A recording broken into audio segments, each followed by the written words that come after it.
오늘 우리에게 주신 하나님의 말씀 나누겠습니다. 데살로니가전서 5장 10절에서 14절 말씀. 데살로니가전서 5장 10절에서 14절 말씀입니다. 우리 자셨으면 자리에서 일어나셔서 하나님의 말씀 교독하여 선포하겠습니다.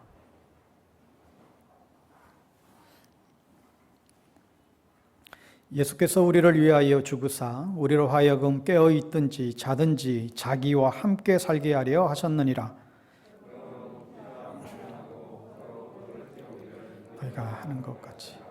형제들아, 우리가 너희에게 구하노니 너희 가운데에서 수고하고 주 안에서 너희를 다스리며 권하는 자들을 너희가 알고 역사로 말미암아 사랑 안에서 가장 귀히 여기며 너희끼리 화목하라. 같이 읽습니다. 또 형제들아, 너희를 권면하노니 게으른 자들을 공개하며 마음이 약한 자들을 격려하고 힘이 없는 자들을 붙들어주며 모든 사람에게 오래 참으라. 아멘. 오늘은 교회 함께 자라가는 터전입니다 라는 제목으로 하나님 말씀 증거하겠습니다. 여러분, 최근에 우리나라에 없어서는 안 될 세 분이 계시다고 합니다.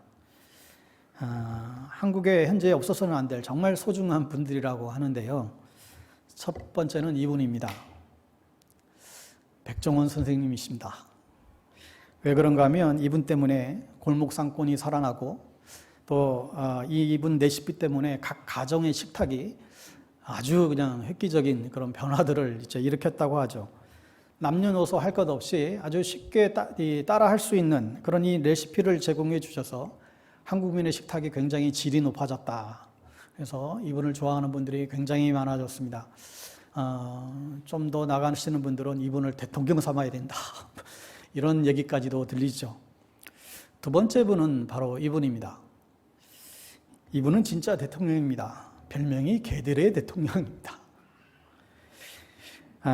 이분 때문에 그렇게 말썽 부리던 개들도 이분 손에 가면 굉장히 얌전해집니다. 아무나 묻어뜯고 그렇게 소리 지르고 아주 그냥 통제가 안 됐던 그런 이 반려견들이 이분 손에만 가면 아주 이제 얌전해집니다. 오늘날 이 반려견을 키우시는 분들이 정말 너무나 많아졌는데 이 강영욱 씨야말로 오늘 이 시대에 없어서는 안 되는 꼭 필요한 분이다 말을 합니다.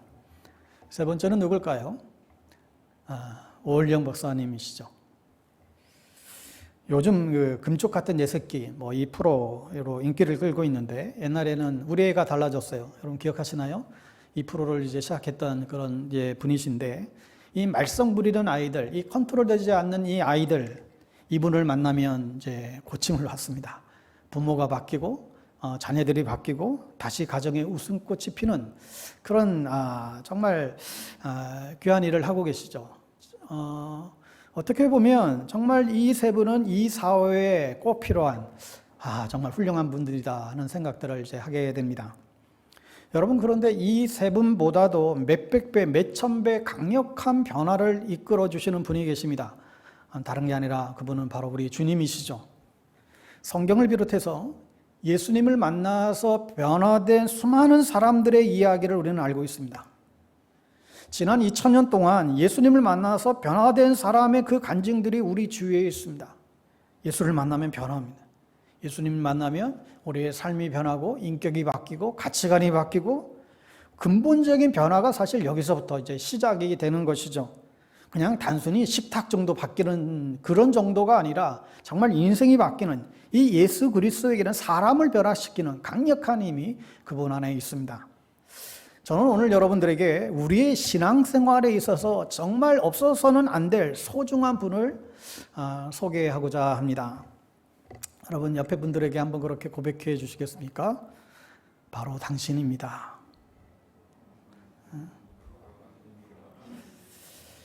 우리의 신앙생활에 있어서 정말로 없어서는 안 될 소중한 분, 바로 옆에 계신 바로 당신입니다. 예, 당신이 없으면 우리는 신앙생활이 불가능해집니다.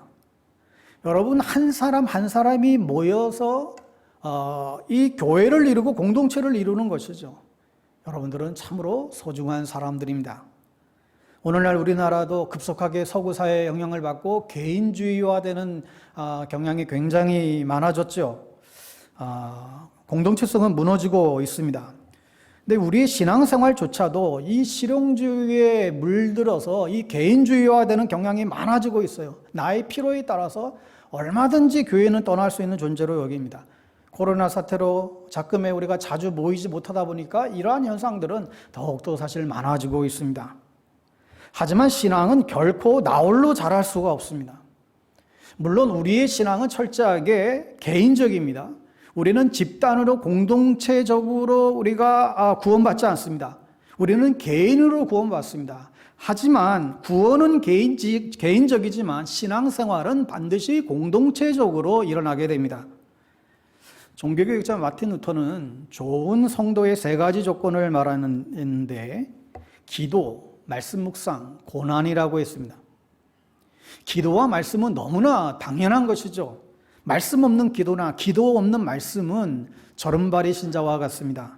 말씀과 기도, 기도와 말씀은 우리의 신앙을 유지시키고 우리를 성장시키는데 아주 필수적인 중요한 요소이죠. 그러나 이것만으로 되지 않습니다. 하나님은 말씀과 기도로 하나님을 알게 된 그 지식이 더 깊이 있는 가슴의 지식이 되게 하기 위하여 하나님 우리에게 고난을 허락하신다, 그런 얘기였습니다. 시편 119편 시인이 고백하는 것처럼 고난당하기 전에는 내가 그릇 행하였더니 이제는 주의 말씀을 지키나이다. 고난당하는 것이 내게 유익이라 이로 말미암아 내가 주의 율례를 배우게 되었나이다. 그래서 이 세 가지 요소의 말씀과 기도, 이 고난, 이 세 가지 요소가 좋은 성도가 되기 위한 중요한 요소라고 마틴 루터는 얘기를 했는데, 저는 오늘 여기 이 세 가지에 덧붙여서 두 가지를 더 언급하고자 합니다. 바로 공동체와 세월, 시간입니다. 기도와 말씀과 고난은 개인적인 차원에서 일어나는 것이라고 생각하기 쉽지만 공동체는 신앙이 주어지고 성장하는 데에 필수 불가결의 환경적인 요소가 공동체입니다. 이 공동체 요소를 환경이라고 이해할 때 우리는 루터가 말한 이 세 가지 요소를 함께 기도하기, 함께 말씀, 공동체 우리 성경 읽기, 또 함께 고난받기라고 말할 수 있죠. 마지막 요소는 세월입니다. 하나님을 알아가고 사랑하고 신뢰하는 것은 여러분 신학교에 들어가서 집중적으로 무슨 학문을 배웠다고 될 일이 아닙니다. 하나님은 우리 인생의 세월을 통해서 하나님을 경험적으로 더 알아가게 하시고 우리의 믿음을 성장하고 성숙시키게 하시죠. 하여 이 세월과 관련해서 우리가 가져야 될 태도가 무엇입니까? 바로 기다림과 인내예요. 우리는 빨리빨리에 너무나 익숙해 있지만 여러분 이 신앙의 영역에서는 그런 게 없습니다. 우리는 평생 기다리고 인내하면서 세월 속에서 하나님을 배우고 하나님을 신뢰하는 것을 우리는 가지게 해야 됩니다. 오늘 이 시간 우리가 더 집중해서 좀 나누고자 하는 것은 우리의 신앙과 우리의 신앙의 성장에 공동체가, 교회가 얼마나 중요한가를 살펴보고자 합니다. 일찍이 스위스의 레과에 이사했던 폴 트리네아가 한 유명한 말이 있습니다. 혼자서 할 수 없는 것이 두 가지가 있다. 하나는 결혼하는 것이고 하나는 그리스도인이 되는 것이다. 그렇지요. 너무나 당연한 말이지만 너무나 중요한 말이에요. 결국 무슨 얘기예요? 혼자 그리스도인이 될 수 없다라는 것입니다. 결국 홀로 신앙생활이 불가능하다는 거예요. 만약에 그리스도인들이 함께 하지 않으면 어떻게 됩니까? 16세기 십자가의 요한은 이러한 비유를 들어서 우리가 신앙생활을 함께 하지 않았을 때 어떻게 되는가, 이런 비유로 말한 바가 있습니다. 홀로 떨어진 고고한 영혼은 홀로 타는 석탄과 같다. 그 불길은 이제 식는 일만 남았다. 더 이상 뜨거워지지 않을 것이다. 무슨 말이에요? 아무리 그리스도인들이 개인적으로 깊이 있는 신앙에 놀라운 어떤 뜨거운 영적 체험을 한다 할지라도 이것이 함께 하지 않으면 결국 그건 금방 식어져 버린다는 거예요. 그래서 우리 그리스도인들은 함께 해야만 이 신앙을 지켜나갈 수가 있다는 것입니다. 여러분, 혹 교회에 대한 나쁜 감정, 그런 경험이 있는 그런 성도들은 함께 한다라고 하는 것에 대해서 혹 거부감을 가질 수 있을지 모르겠습니다. 하지만 분명한 것은, 원칙은 우리가 함께 하는 것이 맞는 것이죠. 물론 우리가 함께 하는 것이 여러분 늘 행복하지만 않아요. 정말 쉽지 않다는 것을 잘 알고 있습니다. 그럼에도 불구하고 성경과 우리 믿음의 선조들은 끊임없이 계속해서 이 함께 하라는 거예요. 함께함이 사실 불편한데도 불구하고 왜 함께하라고 그렇게 강조하고 있을까요? 우리는 함께할 때만 하나님께서 우리에게 원하시는 모습으로 비로소 자라날 수 있기 때문에 그렇습니다. 우리가 함께하지 못하고 혼자 하게 되면 하나님께서 우리 각 사람에게 원하시는 각 사람을 향한 어떤 신앙의 모습이 있잖아요. 그런데 함께하지 못하고 홀로 있게 될 때는 결코 하나님이 원하시는 그 모습이 나올 수가 없다라는 거예요. 여러분, 오늘날 나홀로 족이 아주 트렌드를 이루고 있지만 사실상 혼자 있으면 편한 게 많죠. 편할 때가 또 사실 굉장히 많을 때가 있지 않습니까? 그냥 사람들에게 막 부딪히면서 괜히 신경 안 쓸고 괜히 신경 쓰이고 아픔을 겪기보다 그냥 홀로 떨어져서 있으면 편할 때가 사실 있어요. 부딪히지 않으면 신경 쓸 일도 없고 그렇죠. 교회 와서도 그냥 예배 딱 한 시간 딱 드리고 그냥 가버리면 신경 쓰지도 않고 신경 받지도 않고 여러분 아무도 노터치, 여러분 그게 얼마나 편할 수 있습니다. 하지만 이 홀로의 신앙생활로는 하나님께서 원하시는 건강한 신앙생활을 결코 이루어갈 수가 없습니다. 여러분, 기독교 신앙을 가르쳐서 우리가 흔히 만남의 종교라고 우리가 하는데 수직적으로는 하나님과 만나고 수평적으로는 우리 사람들과 만나는 게 이게 우리의 신앙생활이죠. 그러니까 이 만남이 없이는 우리의 신앙이 이루어질 수가 없습니다. 좀 더 정확히 말하면 우리는 하나님을 만나서 하나님께 받은 그 사랑을 나누고 베풀며 사는 것이 이게 신자의 삶이라는 것이죠. 오늘 우리가 이 자리에 나올 수 있었던 것도 오로지 하나님의 크신 사랑에 있지 않습니까? 이 너무나도 귀한, 정말 이 하나님의 아들의 생명까지도 내어주신 이 놀라운 그 사랑에 덧입어서 오늘 우리도 이 자리에 있습니다. 그런데 이 귀한 사랑을 우리가 받는 것에 거기서 홀로 만족하는 것이 아니라 그 받은 그 귀한 사랑을 서로 나누고 베푸는 것이 신앙의 삶이라는 거예요. 여러분, 교회의 본질은 사귐에 있습니다. 우리 주보에 늘 소식란의 맨 위에 기록되어져 있는 것처럼 교회는 사귐의 공동체입니다.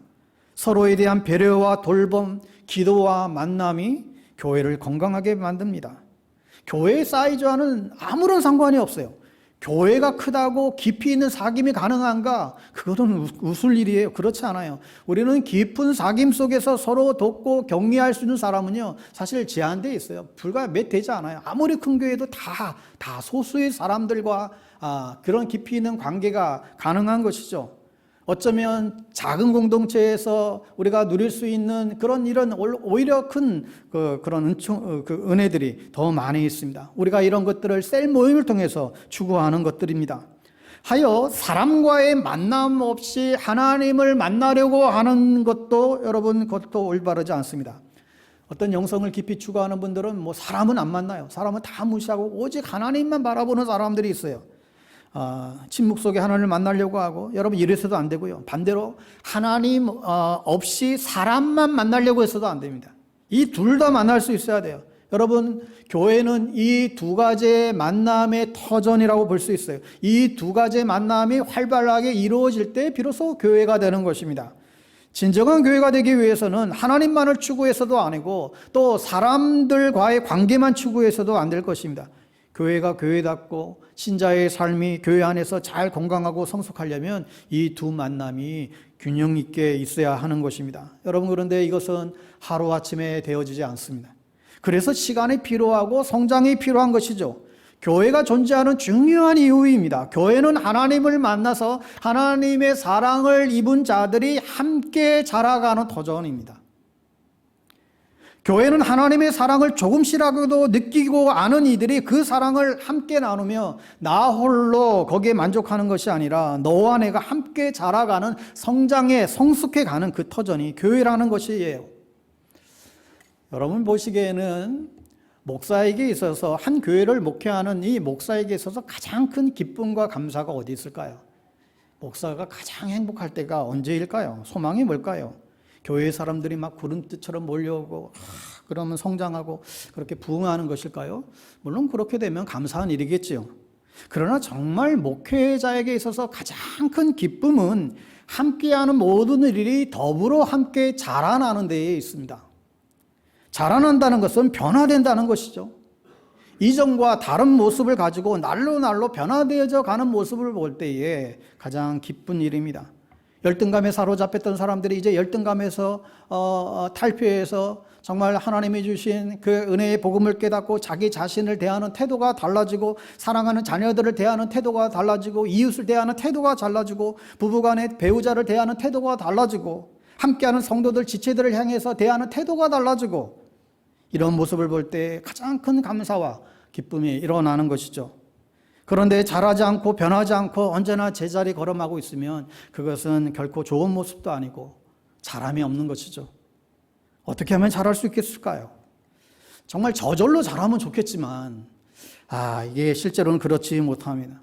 시간이 지나면 한 뼘 잘하고 한 해가 지나면 한 뼘 잘하고 이러면 얼마나 좋겠어요. 그런데 그렇지 않잖아요. 그래서 오늘 바울이 이야기를 합니다. 오늘 10절에서 이렇게 얘기하죠. 예수께서 우리를 위하여 죽으사 우리로 하여금 깨어있든지 자든지 자기와 함께 살게 하려 하셨느니라. 성장하고 자라기 위해서 무엇보다도 언제든지 그리스도와 함께 하라는 것입니다. 깨어있든지 잠을 자든지 언제나 그리스도와 함께 하라는 거예요. 이게 바울의 마음이에요. 여러분, 이것을 우리 그리스도인의 삶의 목표도 될 수 있습니다. 성도의 삶의 목적은 언제나 그리스도와 함께하는 삶, 이게 성도의 삶의 목적인 것이죠. 그러면 이렇게 그리스도와 함께 있게 되면 자라나지 않을 수가 없게 돼요. 내 생각 속에 그리스도로 채워져 있으면 우리의 생각이 자라나지 않을 수가 없지요. 바울은 이것을 염두에 두고 오늘 이야기해 주고 있습니다. 그리고 그 다음에 11절 말씀이 나와요. 그러므로 피차 권면하고 서로 덕을 세우기를 너희가 하는 것 같이 하라. 세 번역으로 보시면 여러분은 지금도 그렇게 하는 것과 같이 서로 격려하고 서로 덕을 세우십시오. 여러분, 이 구절 속에는 하나님의 사랑을 받은 자들이 가져야 될 어떤 자람의 모습, 어떤 자람의 성장의 원칙이 이 말씀 안에 숨겨져 있습니다. 저와 여러분의 신앙의 모습이 어떨 때 자라고 성숙해지고 건강해질까요? 성장하게 될까요? 바울은 여기서 세 가지를 지금 얘기하고 있는데, 먼저 신앙은 나와 너가 홀로 있지 않고 함께하기 시작할 때 자랄 수 있다. 두 번째는 서로가 격려해 줄 때 자라고요. 세 번째는 세움이 있을 때, 서로를 세워줄 때 우리의 신앙이 자란다는 거예요. 여러분, 첫 번째 자람의 성장의 원리는 바로 이 함께입니다. 여러분, 피차, 서로, 함께, 이 단어들이 너무너무 소중한 단어들입니다. 함께라는 단어 속에 이 성장의 키가 있다는 거예요. 성경에는 함께, 서로, 더불어라고 하는 말이 계속 반복해서 나오죠. 서로 도우십시오. 서로 짐을 주십시오. 서로 기도하십시오. 서로 용서하십시오. 서로 사랑하십시오. 서로 인내하십시오. 서로 위로하십시오. 서로 나누십시오. 이게 뭐예요? 함께 하라는 거예요. 기도도 혼자 할 때 있지만 또 함께 모여서 기도하라는 것이죠. 짐도 혼자만 지게 하지 말고 함께 서로 함께 지라는 것이죠. 그것이 우리를 아름다운 인생으로 만들어 간다는 것입니다. 물론 혼자서도 못 사는 건 결코 아니죠. 혼자서도 잘 살 수 있지만 신앙의 성장은 결코 홀로 일어나지 않습니다. 나와 반대되는 사람들, 혹은 나와 생각이 다른 사람들 그 사이에서 내 자아가 깎이고 내 교만이 깎이고 성품이 다듬어지고 그러지, 신앙은 결코 내 혼자 독학해서 성장할 수 있는 게 결코 아니에요. 신앙의 성장은 성도의 참된 교제 안에서, 관계 안에서 일어나기 마련입니다. 함께 서로 더불어 받은 사랑을 나누고 짐을 나누면 우리를 참으로 아름답게 성장시켜 줍니다. 여러분, 혼자 한다는 이 자기중심성을 버리고 서로 돕고 서로 함께하고 서로 격려하고 함께 짐을 지고 나아갈 때에 그 사람이 자라는 거예요. 여러분, 별 수 없어요. 사람은 사랑을 입을 때에, 받을 때 자라요. 하나님의 사랑을 크게 받은 사람들일수록 더 크게 다른 지체들을 껴안고 격려해 줘야만 합니다. 그렇게 할 때 나도 성장하고 그 상대방도, 사랑을 받은 지체들도 함께 성장하게 됩니다. 두 번째, 이 성장 자람의 원칙은 격려에 있습니다. 신앙은 서로 격려할 때 자랍니다. 격려할 때 성장이 촉진되는 것이죠. 여러분, 비난은 격려와 아주 상극이에요. 비난은 성장을 멈추게 만듭니다. 비난은 우리의 삶을 굉장히 태행적으로 만들고 우리의 성장을 퇴보를 시켜버려요. 하지만 격려는 서로의 성장을 촉진시켜주는 굉장한 힘을 가지고 있습니다. 여러분이 받은 사랑을 나누어 살려면 반드시 격려가 있어야 됩니다. 여러분은 격려가 뭐라고 생각하세요? 여러분, 간단하게 격려는 응원이에요. 응원하는 거예요. 그 사람 속에 있는 잠재력을 발견하고 다시 일어날 수 있도록 붙들어주는 그 힘이 바로 이게 격려예요. 이게 응원이죠. 그 응원이 상처를 이기고 아픔을 이기고 부족한 것을 만회시켜주는 힘이 그 안에 담겨져 있습니다. 물론 잘못할 때는 분명하게 또 저항하고 바로 잡아야 하겠지요. 하지만 세워갈 때는 반드시 격려가 있어야 됩니다. 과연 우리 안에 격려가 필요 없는 사람이 있을까요? 누구에게나 필요한 게 격려죠. 서로 사람은 격려를 통해서 힘을 얻고 격려를 통해서 성장하게 됩니다. 여러분, 격려와 이 아부의 차이가 아시겠습니까? 격려와 아부. 여러분 뭐 다 아시겠죠? 아부는 뭐냐면 보통 자기가 아쉬울 때 자기를 위해서 하는 어떤 행동들이에요. 그러나 격려는 그렇지 않아요. 격려는 나를 위해서 하는 것이 아니라 상대방을 위해서 하는 것이죠. 아부와 격려의 차이는 굉장히 커요. 자기가 아쉬울 때만 살랑거리는 것은 아부예요. 격려는 정말 힘들어할 때 마음을 다해서 사랑하는 이에게 가서 응원해 주는 것, 정말 진실성을 가지고 응원해 주는 것, 이게 격려이지요. 지금은 부족하고 지금은 굉장히 서툴어 보이지만 그 안에 있는 가능성을 깊이 바라보면서 응원해 주는 것은 우리 그리스도인의 삶에 있어서 굉장히 중요한 모습입니다. 그래서 바울은 서로 격려하십시오 고면하고 있습니다. 여러분, 이 격려, 칭찬, 인정 이런 것은 사람을 살리는 힘이 있습니다. 여러분, 성도는 누구입니까? 사람을 살리는 이들입니까? 죽이는 이들입니까? 성도는 처음부터 끝까지 사람을 살리는 사람들이에요. 자꾸 죽이지 마시기를 바랍니다. 살려내는 이들이 성도예요. 격려가 필요 없는 사람은 아무도 없다니까요. 남녀노소 모두 그 격려가 필요합니다. 여러분 스스로를 한번 살펴보십시오. 나에게는 격려가 많은지 아니면 흠잡을 때가 많은지 여러분 점검해 보시기 바랍니다. 굉장히 중요한 우리의 신앙의 체크 포인트입니다. 격려가 많은가, 깎아내림이 많은가. 지적은 있을 수 있지만 흠을 잡는 지적은 굉장히 조심하셔야 됩니다. 왜냐하면 사실 흠 잡는 지적은 아무런 유익함도 없고 상처만 입히기 때문이에요.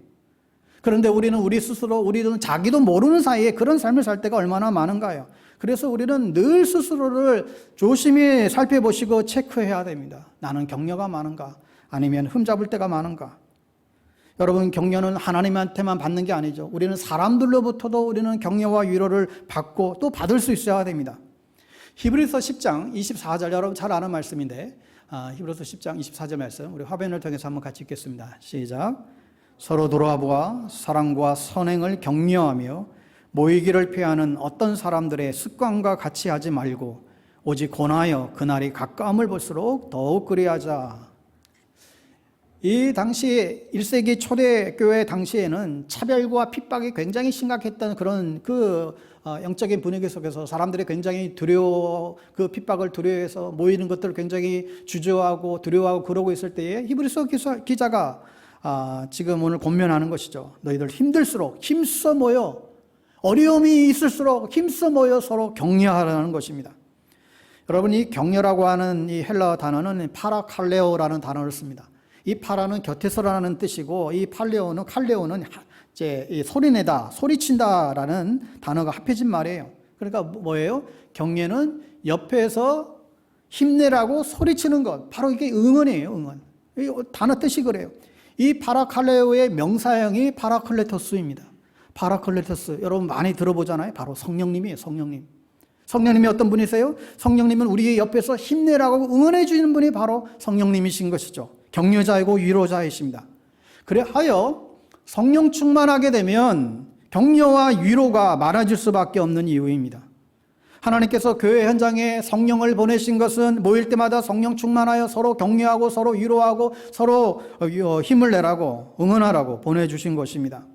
여러분, 세상에 아무리 어떤 조롱과 냉소와 무시가 판을 쳐도 서로 돌아보아 사랑과 선행을 격려하는 이들이 신자입니다. 여러분의 삶에 격려와 칭찬이 정말 많아졌으면 좋겠습니다. 격려받고 또 격려하고 칭찬받고 칭찬하고 그러면 우리는 다시금 일어설 수 있습니다. 특히나 교회는 다양한 사람들이 함께 모이는 것이죠. 그래서 자기 눈에 안 맞을 수도 있습니다. 그래서 필요한 게 격려예요. 이 격려의 터전이 바로 이 교회가 되어야 할 것입니다. 왜 그렇습니까? 교회는 사람을 살려내야 되고 또 자라나게 해야 하기 때문입니다. 여러분, 교회가 사람들이 길을 꺾어버리는 터전이 된다라고 한다면 그것은 정말 아무런 유익함이 없는 것이죠. 교회는 누군가의 길을 꺾는 터전이 아니라 격려해서 힘차게 살아갈 수 있도록 만들어주는 어머니 품과 같은 그런 곳이 되어야 할 것입니다. 제가 볼 때 우리 교회는 아부는 없는 것 같아요. 아부. 그 누구에도 아부하고 이거는 없는 것 같아요. 그러나 격려는 어떤지 여러분 살펴보시기 바랍니다. 여러분, 격려가 풍성해서 격려로 힘을 얻고 하나님께서 하시고자 하는 그런 일들이 많이 일어날 수 있도록 서로 더 격려함으로 나가는 여러분 되시기를 바랍니다. 11절에서 세 번째로 성장의 원리가 나오는데 서로 덕을 세우는 데 있어요. 이 성장의 원리, 서로의 덕을 세운다. 덕을 세운다는 것은 비슷한 얘기예요. 서로 깎아내리지 않고 빌딩처럼 세워준다라고 하는 뜻입니다. 무슨 얘기인가 하면 나와 너를 서로 세워주라는 거예요. 깎아내리지 말라는 거예요. 여러분, 신앙은 서로 세워줄 때 잘하게 됩니다. 사람은 세워줄 때 살아나고 성장해요. 여러분, 이 개를 훈련하는 프로들 보니까, 개를 훈련할 때 보니까 사실 좀 간단하더라고요. 칭찬과 인정이에요. 잘하면 먹을 거 주고, 칭찬해주고, 인정해주니까 그걸 학습시키는 거예요. 여러분, 개들도 칭찬과 인정으로 이렇게 훈련시키는데 하물며 사람은 어떻겠습니까? 여러분은 다른 것은 몰라도 정말 교회는 하나님의 사랑으로 세움을 받은 사람들이 모인 것 아닙니까? 저도 하나님의 무조건적인 사랑을 입었기에 부족함에도 불구하고 이 강단에 지금 감히 서 있는 것이고, 여러분도 하나님의 사랑을 받았기에 이 자리에 나와 있는 하나님의 사랑을 입은 세움받은 사람들이 모임이라고 한다면 우리는 감사한 마음으로 서로를 격려하고 세워주는 일에 그와 같은 더 격려가 있어야 하지 않을까요? 그래서 이 사람을 세워주는 이 원리를 우리는 반드시 놓치지 말아야 됩니다. 한국 문화의 단점 중에 하나가 바로 이 잘하는 이들을 깎아내리는 거라고 했잖아요. 내가 못 먹는가 남도 못 먹게 만들어요. 내가 못하는 일 다른 사람도 못하게 만들어요. 이런 속성이 우리에게 나쁜 속성이죠. 이게 조금씩 있습니다. 여러분, 그런데 이러한 이 마음을 품으면 결코 성장할 수 없습니다. 여러분, 12절에서 14절에 보면 이러한 불행한 일을 막기 위해서 바울의 통찰을 우리는 보게 되는데, 함께하고 격려하며 세움이 있으려면 무엇보다도 내가 먼저 자라나가야 합니다. 여러분들은 자신의 신앙 성장을 위해서 어떤 고민을 하고 계신가요? 여러분 스스로의 나의 신앙 영적인 성장을 위해서 여러분은 어떤 노력을 하고 계십니까? 여러분, 나의 영적 성장을 위해서 여러분 부단한 씨름을 하셔야 됩니다. 어떻게 하면 내 신앙이 성장하고 성숙할 수 있을까? 이제 누구를 의지하는 어린아이 신앙에서 벗어나서 이제 스스로 단단한 음식도 먹고, 이제 나뿐만 아니라 이제 다른 사람을 또한 세울 수 있는 든든한 모습이 어떻게 하면 될까? 바울은 오늘 그것을 우리에게 던져주는 것이죠. 여러분, 어느 누구도 미성숙한 사람이 되기를 다 원치 않습니다. 다 성숙한 사람이 되기를 원하지요. 그런 의미에서 우리의 신앙이 자라나야 되고 성숙해져야 되는데, 이것을 다른 표현으로 하게 되면 경건한 어른이 되는 것입니다. 혹자는 경건한 어른을 이렇게 표현했는데 얼마나 제 마음이 동한지 모르겠어요. 한번 들어보실래요? 당신은 인생의 어려운 문제를 만났을 때, 혹은 신앙의 고민을 가지고 있을 때 찾아갈 수 있는 어른이 있는가? 내가 말하는 경건한 어른은 목사나 장로 같은 직분을 말하는 것도 아니고 나이가 지긋한 분을 말하는 것도 아니다. 내가 말하는 경건한 어른은 교회의 많은 사람들이 그가 가진 재능이나 업적이 아니라 그의 경건한 영향력을 인정하기 때문에 웃 어른으로 바라볼 수 있는 사람이다. 그는 이런 사람이다. 하나님을 정말 아는 사람, 상한 마음으로 하나님께 나아갈 줄 아는 사람, 자기 자신보다 그리스도께 푹 빠지는 법을 아는 사람, 자아를 찾는 것보다 그리스도를 아는 것에 더 관심을 두는 사람, 거룩함에서 자라가는 사람, 사람들에게 열심과 뜨거움의 인상을 주려고 애쓰지 않는 사람, 자신의 내면과 사람들 앞에서의 모습의 차이를 깨트리고 정직하게 자기 자신이 될 수 있는 사람, 얄팍한 프로그램이나 어떤 행사로 자기를 드러내지 않는 사람, 행동으로만이 아니라 존재감으로 주님을 향한 마음을 느끼게 해주는 사람, 그는 인생에서 그리고 심지어 교회에서도 이리 치이고 저리 치이면서도 한 번도 그리스도의 모습을 생각조차 할 수 없었던 사람들에게 경건한 영향력으로 다가오는 사람, 이런 사람이 내가 말하는 경건한 어른이다. 여러분, 이 내용 들으면서 여러분은 어떤 생각 드시나요? 야, 나도 이런 사람 되고 싶다. 아, 나도 이런 모습으로 이런 경건한 어른이 되고 싶다. 이런 생각이 드십니까? 여러분은 바라기는 저와 여러분들이 이러한 경건한 어른으로 지어져 갈 수 있게 되기를 바랍니다. 우리 교회 안에 이런 경건한 어른들이 정말 많아지게 되기를 축복합니다. 12절, 13절을 여러분 잘 보십시오. 다시 한번 세 번역으로 읽어드리겠습니다. 형제자매 여러분, 우리는 여러분에게 부탁합니다. 여러분 가운데에서 수고하며 주님 안에서 여러분을 지도하고 훈계하는 이들을 알아보십시오. 그들이 하는 일을 생각해서 사랑으로 그들을 극진히 존경하십시오. 여러분은 서로 화목하게 지내십시오. 여기 보면 바울이 신앙의 성장의 이야기를 하다가 갑자기 지도자 얘기를 꺼내요. 왜요? 각 개인의 신앙 성장을 위해 교회 지도자가 차지하는 그 역할과 비중이 너무나 크기 때문에 그렇습니다. 여러분 여기서 어떤 말씀이 보이십니까? 우리가 잊고 있는 중요한 우리 신앙 성장의 원칙이 여기에 던져지고 있는데, 그것은 교회의 지도자와 화목하게 지낼 때에 당신의 신앙도 자라날 수 있다는 거예요. 여러분 혹이라도 이 말씀을 들으면서 무슨 느낌이 드세요? 저거 결국 목사 보고 잘하는 소리네. 이렇게 들으시면 이건 한참 꼬이신 것입니다. 여러분 오늘날 교회 지도자의 분들이 사실 너무나 죽을 많이 써가지고 참 이런 얘기하는 것도 사실 좀 조심스럽지만, 그런데 성경적으로 절대적으로 맞는 이야기예요. 여러분 교회 안에서 지도자와 어긋나면 어떤 일들이 벌어지는지 아십니까? 자신의 신앙도 이상하게 어긋나기 시작해요. 그래서 교회 현장에서 지도자와의 관계는 굉장히 중요한 것입니다. 지도자와 어긋나면 자신의 신앙뿐만 아니라 지도자뿐만 아니라 교우들과의 관계도 마찬가지예요. 교우와의 관계도 어긋나게 되면 자신의 신앙도 어긋날 수 있다는 것입니다. 그래서 오늘 바울이 말하는 것은 일단은 아무리 지도자가 부족하고 연약함이 많고 허물이 있어도 하나님이 부르심 속에서 세워준 사람이니까 인정하고 더 나아가서 존중해 주면 더 좋겠고, 그래서 그 지도자와 자꾸 불화하지 말고 화목하게 되는 게 교회 현장 가운데에서는 절대적으로 필요하다는 거예요. 저는 충분히 이 바울의 이 권면이 납득이 할 수 있는 권면이라고 생각이 듭니다. 문제는 여기서 교회 지도자가 누구를 말합니까? 과연 교회 지도자라는 사람이 어떤 걸 말하는 거예요?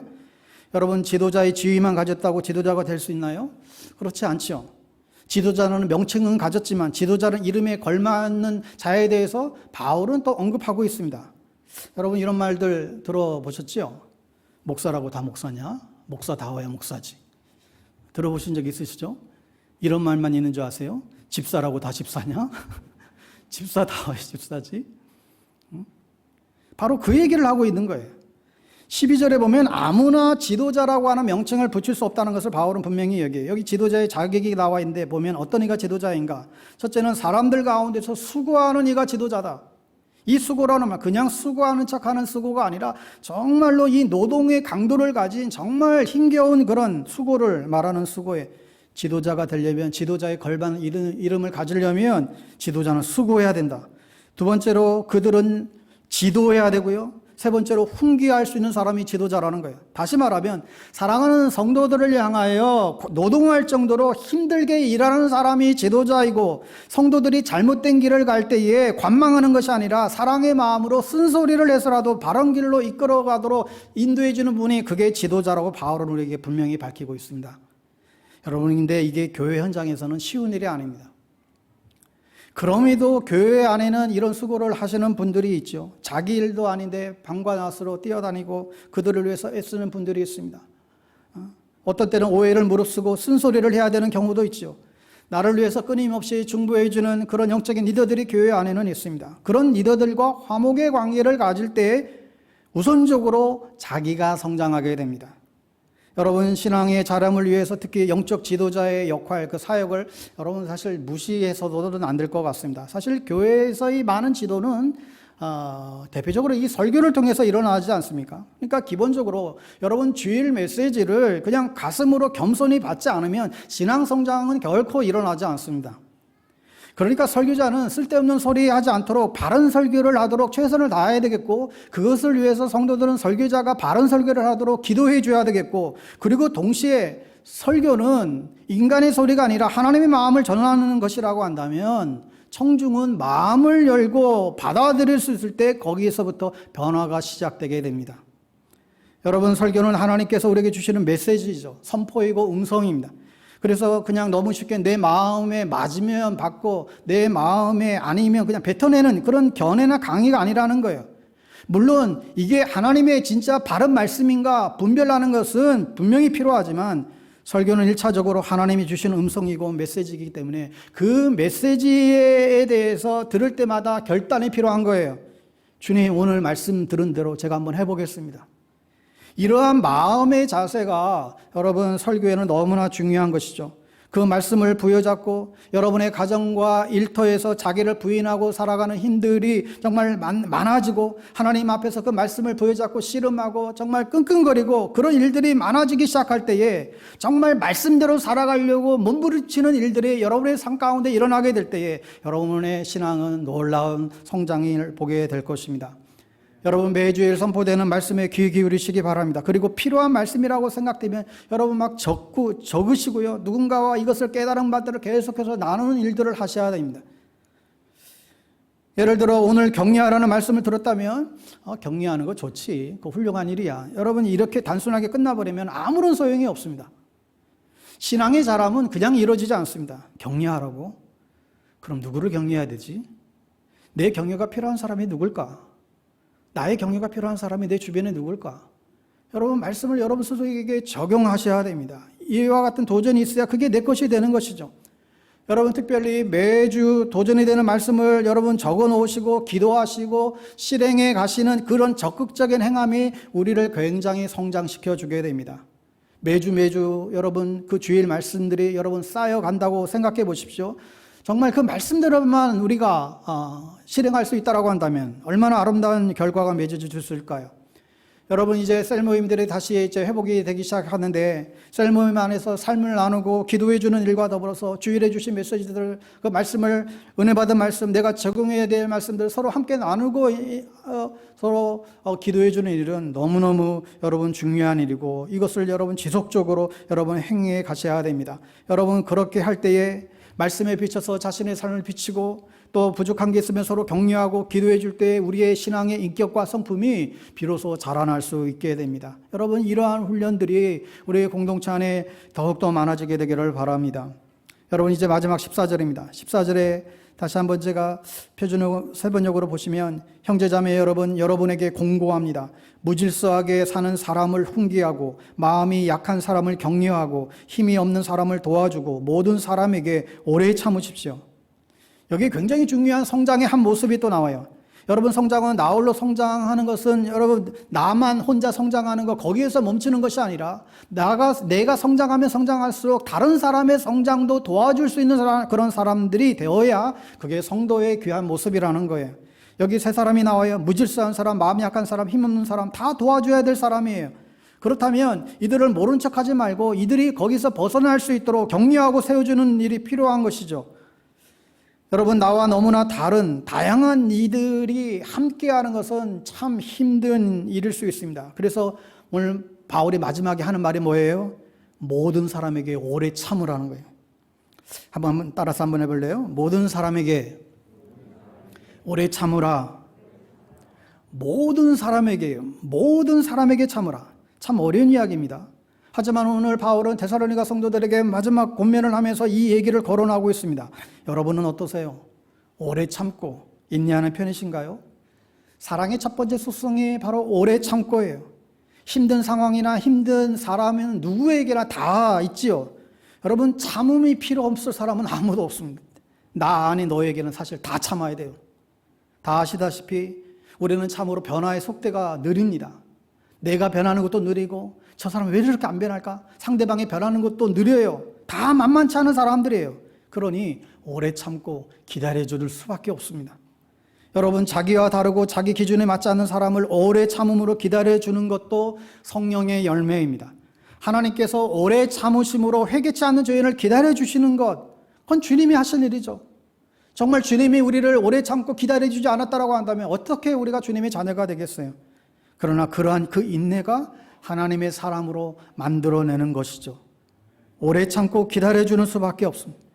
그 안에서 많은 갈등과 아픔이 있어도 결국은 참아내야 되고 그리스도의 사랑으로 가야 되고 그럴 때만 우리가 살아날 수 있게 바울은 다른 방법 없이 결국은 모든 사람에게 참으라 얘기하고 있습니다. 그리고 이 과정 속에는 보이지는 않지만 성령님의 놀라운 역사를 우리는 기대하고 기도하는 것입니다. 사랑하는 여러분, 교회는 다 부족한 사람들 모인 곳입니다. 너무나 연약하고 또 상처에 노출된 사람들의 공동체가 교회입니다. 또한 나와 심하게 다른 너가 존재하는 곳이 바로 교회입니다. 그러기에 교회는 사랑을 배우고 익히기에는 최적의 터전이고 장소입니다. 그러한 이들이 함께 모여서 하나님의 사랑을 받고 더불어서 온전한 삶으로 변화해 가는 과정 가운데 이 교회가 중요한 터전이라는 사실을 우리가 놓치지 않았으면 좋겠습니다. 여러분, 아무쪼록 우리 교회 안에서 함께 격려하고 함께 사랑하고 함께 기다려주고 함께 더불어 자라가는 성장의 기쁨들이 우리 안에 많아지게 되기를 주님의 이름으로 축복합니다. 아멘. 우리 찬양하고 기도하겠습니다.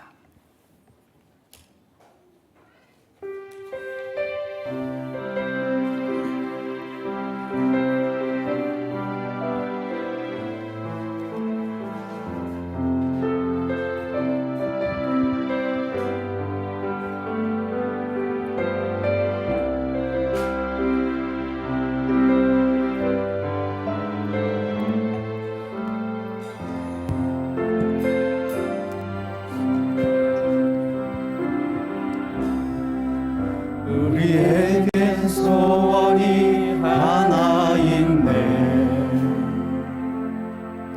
주님 다시 오실 그날까지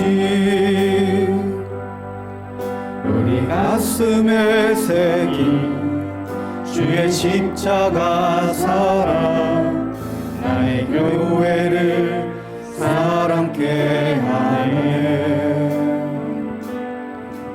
주의 교회를 향한 우리 마음, 희생과 포기와 가난과 고난, 하물며 죽음조차 우릴 막을 수 없네. 우리 교회는 이 땅에 임하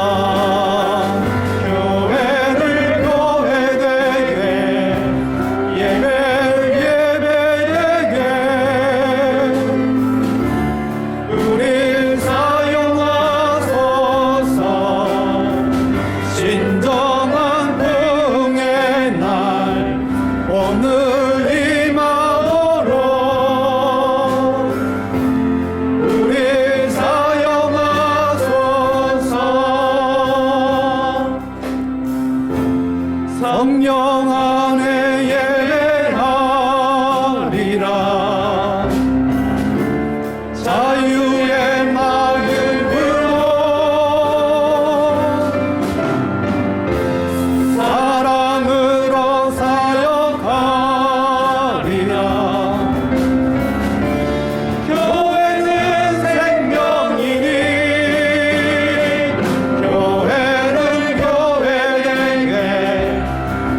교회에게 우리 사용하소서.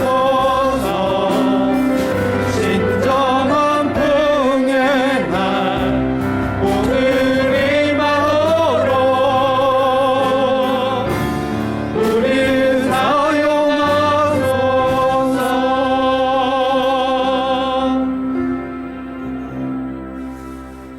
사랑하는 여러분, 이 시간 우리 함께 기도하실 때에 하나님께서 우리에게 믿음을 주시고 신앙을 주셨는데 그 신앙은 우리 혼자만의, 우리 홀로만의 신앙생활을 원치 아니시고 우리에게 하나님의 몸된 교회를 허락해 주셨습니다.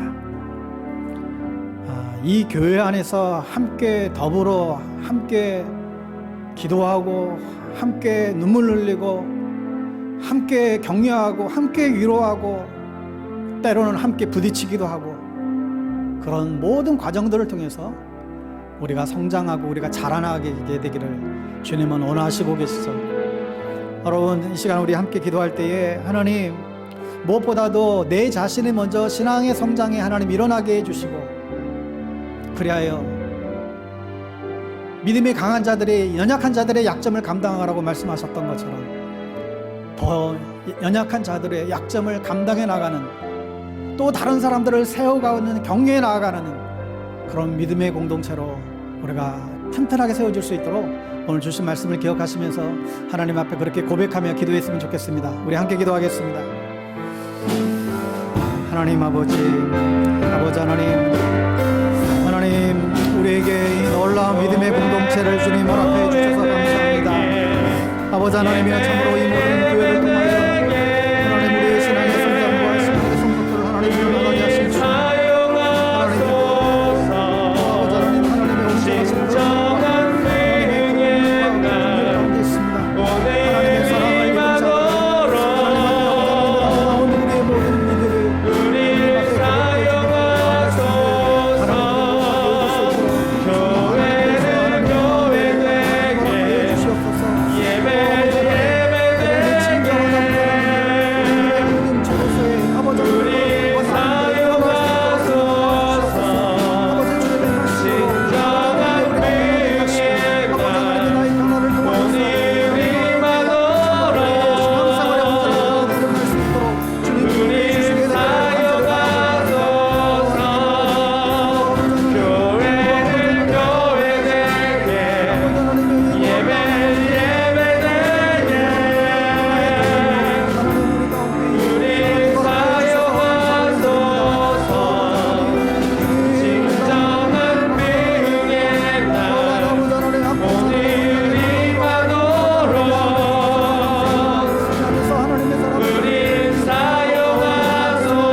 고마우신 하나님, 우리의 믿음이 함께 자라가고 성장해 나갈 수 있는 그런 귀한 터전인 교회를 허락해 주셔서 감사합니다.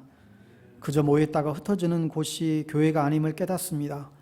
이 안에서 하나님의 사랑을 받은 이들이 하나님의 사랑을 정말 마음에 품고 함께 자라며 사랑을 나누는 곳이 교회임을 기억합니다.